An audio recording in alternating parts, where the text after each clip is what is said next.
Hello everybody, I'm Tim Beebe. I'm Interim Dean of the University of Minnesota School of Public Health. Welcome to today's episode of SPH Behind the Scenes. Today we're going to talk to the Center for Public Health Systems, or CPHS. It's one of our newer centers. Its work really focuses on creating a sustainable and effective public health work infrastructure for the country. And it pulls together experts from around the country working on various projects. It's only been in existence for 2 years, but it's accrued $20 million in federal grants and contracts focused on public health practice and systems. So we are going to go down the hall. The center just moved into a new area in the Mayo building, and I'm going to meet with the founding director and associate professor, J.P. Leiter, and some of the members of the center's team. So let's walk down there. So the center's public health workforce development research is vital for our understanding of current state and future needs. For example, one particular recent study led by J.P. Leiter found that we're going to need about 80,000 full-time public health professionals to meet the needs of the country in terms of public health. And that was before COVID, and knowing how much attrition there has been, that the problem is even more daunting, so their work right now is even more vital. So here's his office. Let's see if he's here. Hey JP, how you doing? Good, how you doing? Come on in. I brought your drink, which is black tea, nothing else in it.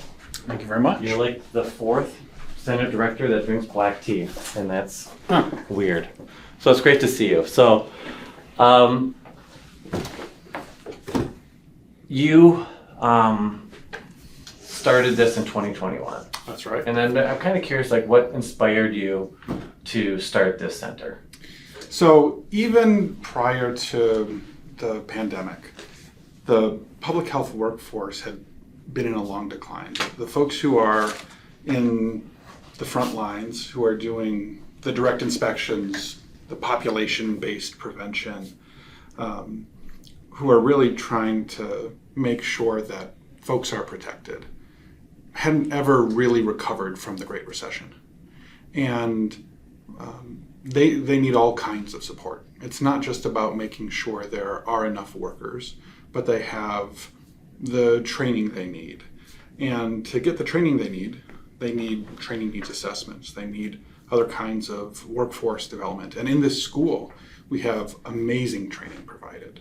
But we also need to be able to provide the assessments to support it, succession planning, and other kinds of what you might call operations support. And so a center that can be a focal point for faculty and staff to collaborate, that can go out and support federal partners and membership organizations and health departments themselves is what we were looking to do. And there's been kind of demand for that nationally. And I'm really proud of what we've been able to do the last couple of years. You're probably our newest center. Mm-hmm. And I know that you have a lot going on, $20 million of grants accrued just in 2 years. And I don't think a lot of the SPH knows what you're working on. So what are some examples of the work that you're doing? You clearly have a lot of irons in the fire. Yeah, about half of what we do looks like any normal academic research center. We have a portfolio of work that is national looking. So we run the Public Health Workforce Research Center that's funded by HRSA and CDC. There are 9 of these health workforce research centers nationally. There's one for behavioral health, one on the emerging health workforce, and now there's one for the public health workforce. There hasn't been one of these before.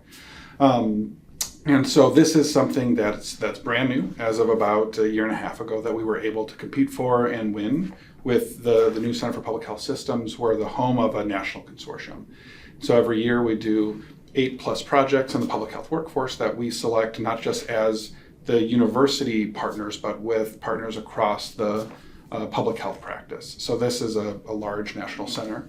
We also are home to other large consortia like Triumph, which trains informatics students to go into the public health workforce, which we're very proud of. They're a large nationally reaching consortium.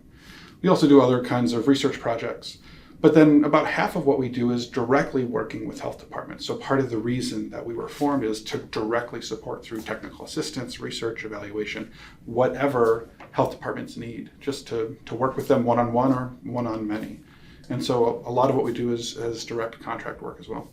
Well, that's great. I mean, so part of your secret sauce, your kind of secret weapon is partnerships and working effectively and collaboratively with a wide range of local, state, and national partners to get at what is an important infrastructure that is based on partnerships in public health. Yeah, absolutely. A lot of what we do focuses right here in Minnesota. So we're supporting a lot of the work that's going on with public health system transformation in the state, which we're really proud of and thankful to be able to do. And a lot of the work also kind of looks nationally. So it's a really nice mix, but partnerships are core to that work. No question. Great. So again, congratulations on all your success that you've enjoyed in the last 2 years, and congratulations on your new digs. I really love the artwork and the glass. Yeah. I'm sure one that's actually sunny, if it ever is going to be that again here in Minnesota, and I'm sure it looks wonderful. So I would like to talk to Chelsea Kirkland next, if possible. Can you bring me to her? Let's go say hey.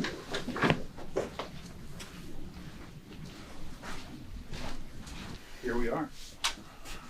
Thanks, JP. Sure thing. Hi, Chelsea. I'm Tim. Nice to meet you. Nice to meet you too. Good to see you. So, JP's been telling me about the work that you've been doing. I want to just ask, like, a little bit, like, what you're doing. Yeah. Okay. It's okay to still meet right now? Yeah, absolutely. So, tell me a little bit about what your role is here. What you have going on. Yeah, so I'm a researcher here in the Center for Public Health Systems, and my role is in a lot of different projects. Some of the projects I am leading, so I'm the lead researcher, working on both the budgets and the administrative side, as well as leading the research side of some of those projects, as well as just helping to support other projects that we have going on here in the center. Great, and I know that you've been working on something called the Minnesota Public Health Corps. Can you say a little bit about that? Absolutely. So yes, Minnesota Public Health Corps.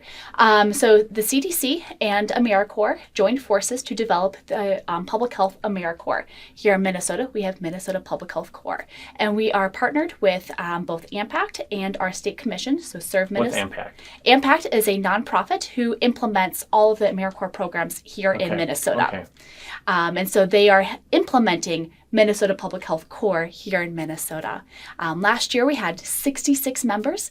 This year our goal is 150 AmeriCorps members serving throughout all of Minnesota.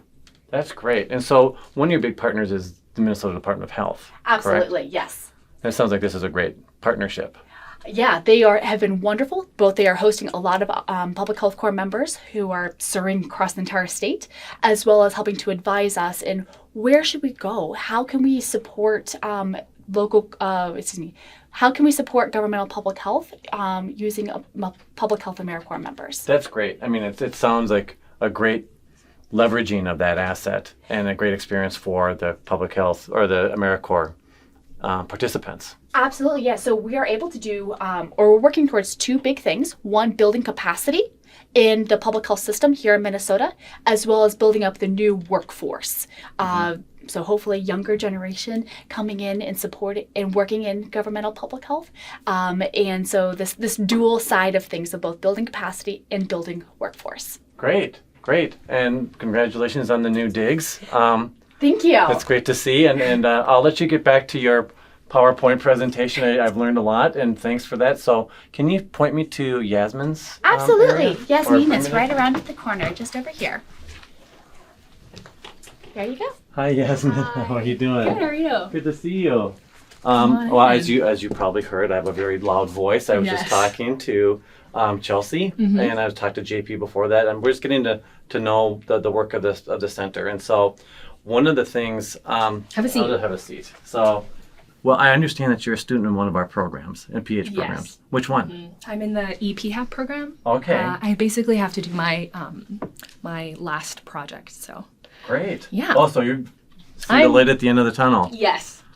So I want to ask you, like, what you do in the center, and particularly I'm interested in, like, as a graduate student, you know, what your experience is like here and being able to work within a center like this. Sure. So I manage the TRIUMPH Consortium, and TRIUMPH stands for Training in Informatics for for minorities, for underrepresented minorities in public health. And that's funded through the Office for the National Coordinator. And its goal is to increase education about public health informatics amongst students and public health professionals. We all saw what sort of the major gaps that COVID has shown us about our data systems in public health.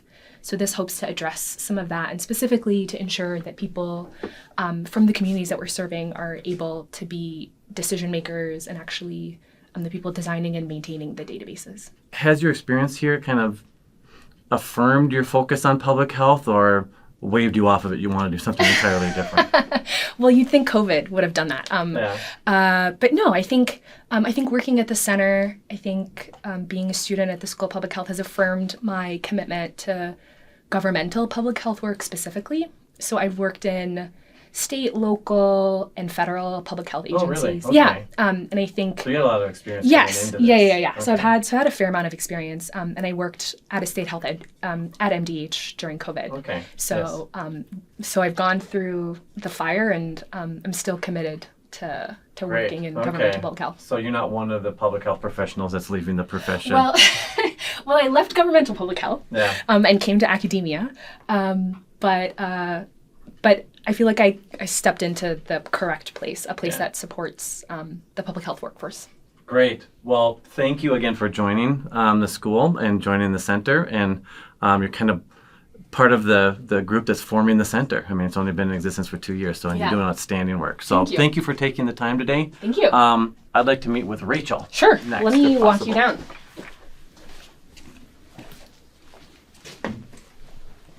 Hi, Rachel. Tim Beebe. Good to see you. Good to see you. Thanks for agreeing to participate in this SPH Behind the Scenes, and it's great to highlight one of our newest centers. I know that you manage the center. Can you tell me a little bit about what your role is in that regard? Sure. So I'm just in charge basically of overall operations. So managing staff, overseeing staffing on projects, budgets, contracts, just kind of keeping the ship afloat, keeping everything running. Mm-hmm. So where'd you come from? What's your background? My most recent position was at the Minnesota Department of Health, where I Okay. was an emergency planner prior to and during COVID. Mm-hmm. So what's the best part of your job? Like, what's the most, what gets you out of bed in the morning and coming in here to work in the center? Well, my background is in public health practice, and so that's obviously something I care a lot about. So really just supporting our staff to be able to do research that really is grounded in practice and helps our partners out in the field is really the most rewarding part, I would say. Great.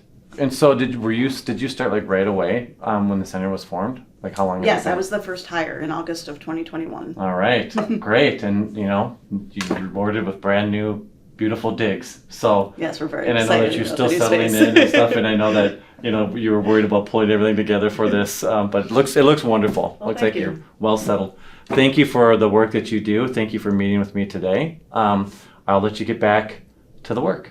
All right. See you in the halls, because I'm right across the hall. Yes.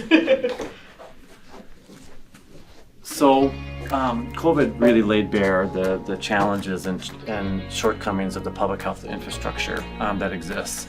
And it's clear that if we build the public health workforce up in an educated and in a timely way, that we'll be able to face all sorts of public health challenges, known and unknown, including the next pandemic, which will happen. So the Center for Public Health Systems is poised to help guide us in meeting those large challenges. So thank you for joining today. I look forward to seeing you at the next episode of SPH Behind the Scenes.